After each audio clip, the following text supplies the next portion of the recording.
We're back here at Smith's Ballpark in Salt Lake City, Utah, as the Isotopes continue their series against the Salt Lake Bees. And as the Bank of the West On Deck show continues, we're joined now by Tim Salmon, voted into the Pacific Coast League Hall of Fame, the induction ceremony here at Smith's Ballpark. And so, Tim, whenever you get any type of Hall of Fame honor, what comes to your mind? Well, it's Hall of Fame. I mean, it's a very special honor. I mean, I didn't realize there's a PCL Hall of Fame, but the fact that there is, and when I was informed of the great history and tradition of the PCL and, you know, the players of the past that are part of it, I was like, wow, okay, that's pretty special.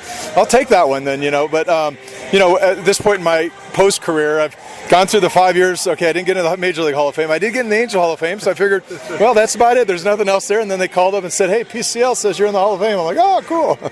Well, it was definitely deserving. There was only 1 year you were there, 1992 with Edmonton, 347 average, 29 home runs, 105 RBIs. But what I want to know, Edmonton, Calgary, Vancouver, 3 teams in Canada. What in the world was April like? Well, what was June like? It snowed in June. Yeah, I can remember getting off the plane at Edmonton opening day, and there was snow everywhere, and we're thinking, where am I at? You know, I mean, am I in Alaska? I mean, what's going on here?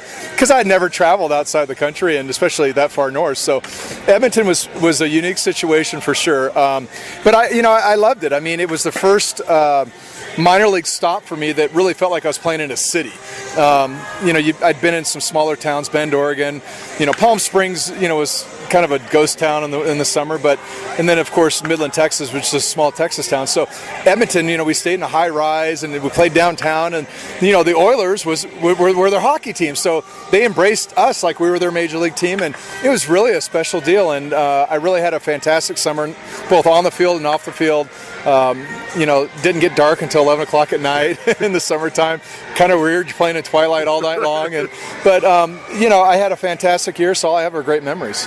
What about memories of Albuquerque? I'm sure you guys must have gone there. It was the old Albuquerque Sports Stadium at the time. What's your memories? Yeah, I remember it was a launching pad. You know, the fact that I think we traveled all day getting there, and they had a big barbecue waiting for us, and we ate and we're tired, and now we got to play a game, and we felt just like, oh, we're going to get slaughtered, and we scored like 25 runs, and we're all like, wow, if we feel this bad and we were going to score this many runs, can't wait till tomorrow when we're feeling good, you know. But that was about the extent of my memories there. I don't even know what kind of series I had, but you know, I hit well all year long, so I probably had a good series. This is the Bank of the West On Deck show. We're visiting with Tim Salmon, newest member of the Pacific Coast League Hall of Fame. What about just in general, minor leagues? Is there any craziest story, most unique thing that happened at anywhere that you were in the minor leagues that stands out? Well, yeah, that's what the minor leagues are about. I mean, I really enjoyed my minor league experience. I mean, and not on the field all the time, but it just, there's something unique to playing in the minor leagues for sure. And every city I was in, every town I was in, there was always some unique thing. I mean, Fernando Valenzuela coming down and pitching for us, and they have fans, you know, standing room only, fans in the warning track, and, you know, passing the hat around in Midland, Texas every time you hit a home run. Boy, you know, when you're making $850 a month, that's big money. And but I think one of Edmonton, I had some great stories. I mean, you know, the snow. I mean, playing in weather, you know, that's so foreign to me. But we were playing a game. I think it was probably early June, and it was back to the beach night in Calgary, and it was going to be a sold-out deal. If you wear your bathing suit, you get in free. And this major sleet storm rolled in, and we're like, oh, it's got to be canceled. Like, nope, they're playing. And we're like, well, nobody's going to show up. It was a packed house.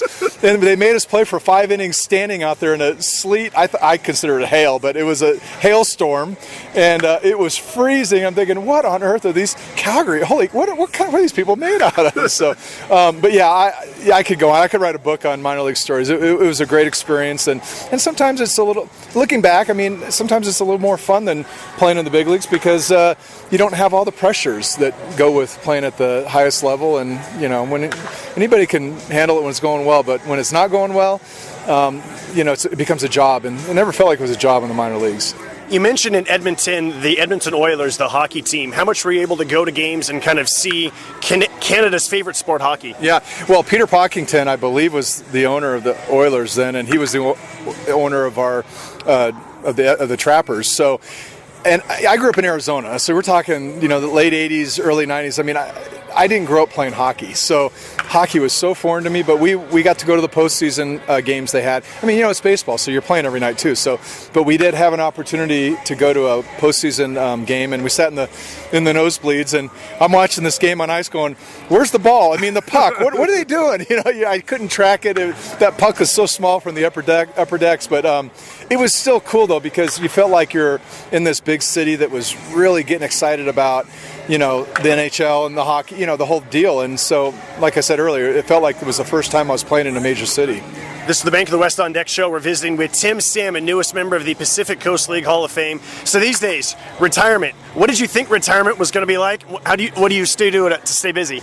Well, my wife continues to ask me, when are you going to officially retire? Because I stay busy. I have not slowed down one bit. I got out of the game. I have 4 kids. I got out of the game. I got right into coaching with my boys and my daughter's softball team, and kind of tracked them all the way up. And at the same time, I was doing some stuff for the Angels. And then about 3 years into it, I did the Fox Sports pre- and post-game show for the Angels. So I do about 40, 45 games a year for them. And I just pick my schedule and mix and match it with my baseball calendar, with my kids. And the last 3 years, I got involved with the high school program as my kids got into high school. And 3 years ago, I actually took over the baseball program. So I am the head baseball coach at my kids' high school. And that's a mixed bag of blessings there, let me tell you. But it's great. I do have an affinity for coaching and teaching and sharing my knowledge of the game to the next generation. It's been a lot of fun and a lot of work, but at the same time I'm doing the TV stuff as well, and I think that's the long-term gig for me when my kids are out of school here in a few years, and we'll probably end up probably pursuing that a little bit more full-time. All right, Tim. Great meeting you. Thanks so much for the great memories. Congratulations. Hey, thank you very much. Really appreciate it. There's still more to get to here on the Bank of the West on Deck show. When we come back, we'll look around the Rockies organization. Roots of the Rockies is coming up next. This is Isotopes Baseball in 610, the sports animal.